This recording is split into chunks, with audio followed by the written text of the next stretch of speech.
Wednesday. Happy Wednesday. Middle of the week. Halfway through. Oh my goodness. We're halfway through the day, halfway through the week. How about that? Adulting is either you know all the days of the week as it happens, or you just Or go you just with need the more flow. coffee. That's it. Yeah.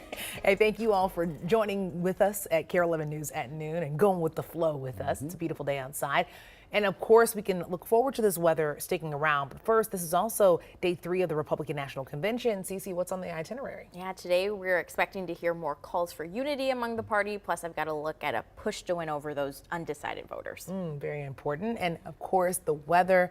We just like the fact that it's not raining, Ben. Yeah, for a You're change a of pace. favorite. Yeah, and it looks like that'll be the case for the next several days, at least through the rest of the week. Now, here's a live look at our radar satellite composite. You can see with the sun warming up the ground, we have this cumulus field that is starting to develop, but no rain is coming out of these clouds, just a little thicker up across the Arrowhead and the UP of Michigan. Temperatures are warming up. We did start off in the upper 50s to lower 60s around the metro. Right now it's 72 degrees, and for what it's worth, our average high temperature for today is like 84 degrees, as warm as it is all year long. We're only going to make it into the mid 70s today. So despite the sunshine, the basically full day of sunshine, we're only going to reach about 10 degrees cooler than average for your high today. But regardless, it's going to be a nice day outside. A little breezy north wind, about 5 to 15 miles per hour, but otherwise bright, dry, and comfortable.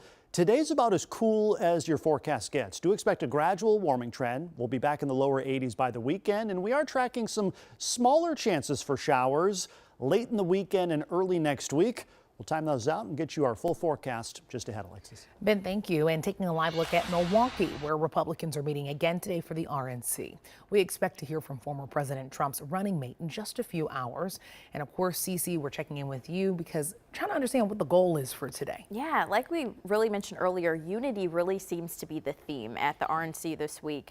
Last night, some of Donald Trump's former rivals delivered speeches urging Americans to vote for him this November, really trying to win over those skeptical and undecided voters.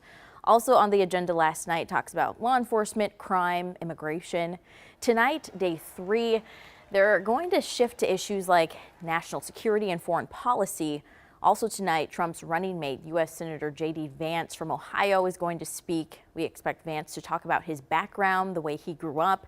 He says he grew up in poverty, went to Yale Law School, and also is a former Marine. The campaign is hoping that message resonates with everyday people, and Vance is going to try to make his pitch to America about why they should support the Republican ticket.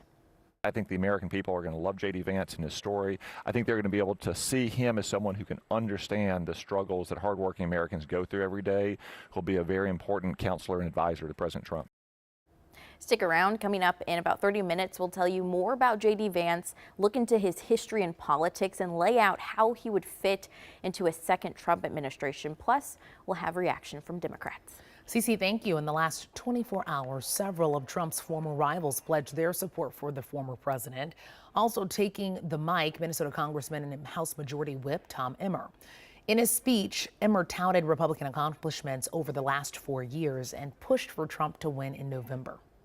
Get ready, because when we grow our majority, when we flip the Senate, and when we send President Donald J. Trump back to the White House, we won't just be holding the line anymore, we'll be moving forward. Trump is expected to echo calls for unity when he takes the stage. Now you can watch the Republican National Convention live on KARE 11 Plus, our streaming app for Roku, Fire, and Apple TV. And of course, our John Croman will have the latest from Milwaukee coming up tonight on KARE 11. New today, the Department of Homeland Security's Inspector General says it's now investigating the Secret Service's handling of security at the rally where a gunman shot at former President Trump. It comes as we learn more about how the gunman got past security. Amy Kiley has the latest. How does that happen? New information shows how a gunman evaded security and shot former President Donald Trump Saturday. Law enforcement officials say he'd asked for the day off work. They say he came to the rally with a rangefinder. It's a device that looks like a small pair of binoculars, but it's used by shooters to measure the distance when they're setting up a long-distance shot. It's not a weapon, so security let him through. But they did flag, what does he have this in his hand for? Investigators say the would-be assassin then exited the secured area. They're not sure where he went, but they think he got a rifle from his car. Climbing on an air conditioning unit is likely how he got on a roof outside the perimeter. That's according to a senior federal law enforcement official. He's taking the rangefinder and he's looking through it at the counter sniper positions. And one of the counter sniper positions is looking at him through the scope. At this point, there's not a gun in the picture, as I understand it, but they're saying he's looking at us, looking at him. Another official says that's about when witnesses saw him and alerted police. Video analysis shows the shooting started about 2 minutes later.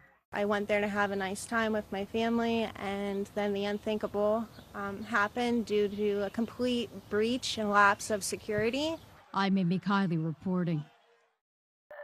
We have even more details today about a shooting this week in Minneapolis. Police say 6 people were shot, including a woman who died. It happened at 17th and East Franklin in South Minneapolis. MPD Chief O'Hara says a large group of unhoused people sleep underneath the bridge there. He says that results in a lot of crime in that area.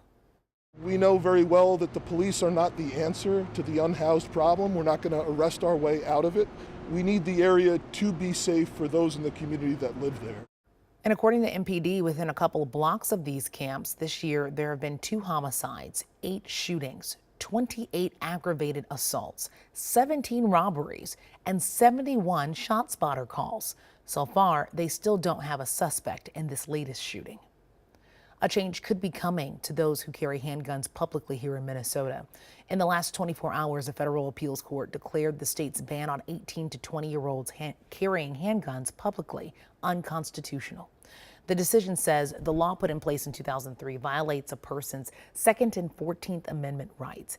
This means adults younger than 21 will soon be able to apply for permits. Minnesota Attorney General Keith Ellison could appeal to the U.S. Supreme Court. Well, summer is typically when COVID-19 numbers go down, but right now several states are actually seeing spikes, including Minnesota. Here's why. I'm Jennifer Hoff. If you're noticing more people around you getting sick, it's because COVID infections are on the rise. In fact, the CDC says cases are growing or likely growing now in 45 states, including Minnesota. Doctors say COVID usually declines in the summer, but not this year as people gather inside to beat the heat.